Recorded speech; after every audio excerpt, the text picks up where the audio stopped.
Langkah pertama Rian menginjak jalur Gunung Argopuro terasa ringan.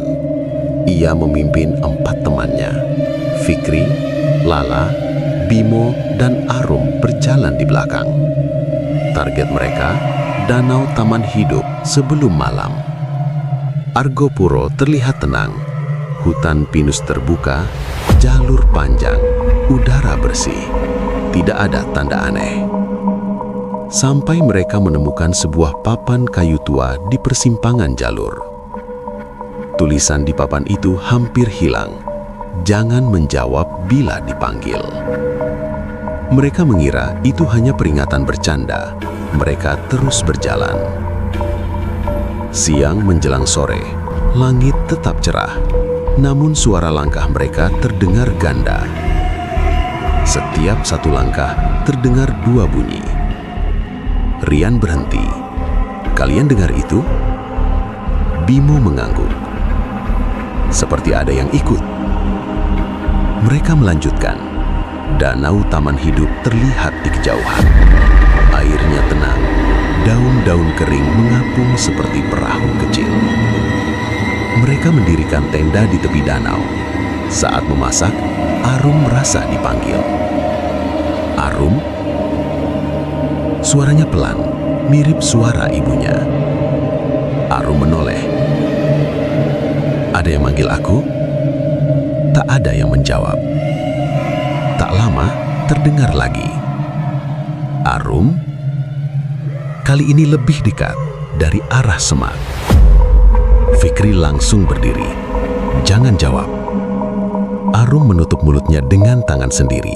Dadanya naik turun, matanya menatap kosong ke arah hutan. Malam turun, danau tidak memantulkan bintang. Airnya seperti lubang hitam. Angin berhenti, hutan sunyi tanpa serangga. Sekitar pukul 2 dini hari, Bimo terbangun. Ia melihat seseorang duduk di tepi danau. Rambutnya panjang, bajunya putih kusam. Kakinya tidak menyentuh tanah. "Siapa itu?" bisiknya. Tak ada yang menjawab. Sosok itu berdiri perlahan, lalu berjalan di atas air. Setiap langkah meninggalkan lingkaran kecil, tapi tidak ada suara. Bimo membangunkan Rian. "Ada orang di danau." Saat Rian membuka tenda, sosok itu sudah berdiri di depan mereka. Wajahnya pucat, matanya cekung, bibirnya biru. "Air ini bukan untuk kalian," katanya lirih. "Ini tempat jiwa yang kelelahan." Lala menangis.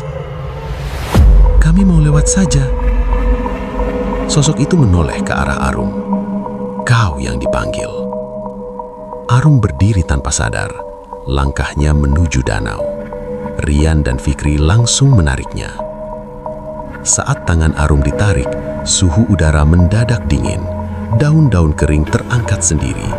Danau beriak hebat seperti diremas dari dalam. Dari tengah danau muncul bayangan hitam. Bentuknya seperti manusia, tapi tubuhnya terbuat dari air. "Ganti," katanya. Suaranya terdengar dari segala arah. "1 untuk 1." Rian berteriak, "Kami tidak mau!"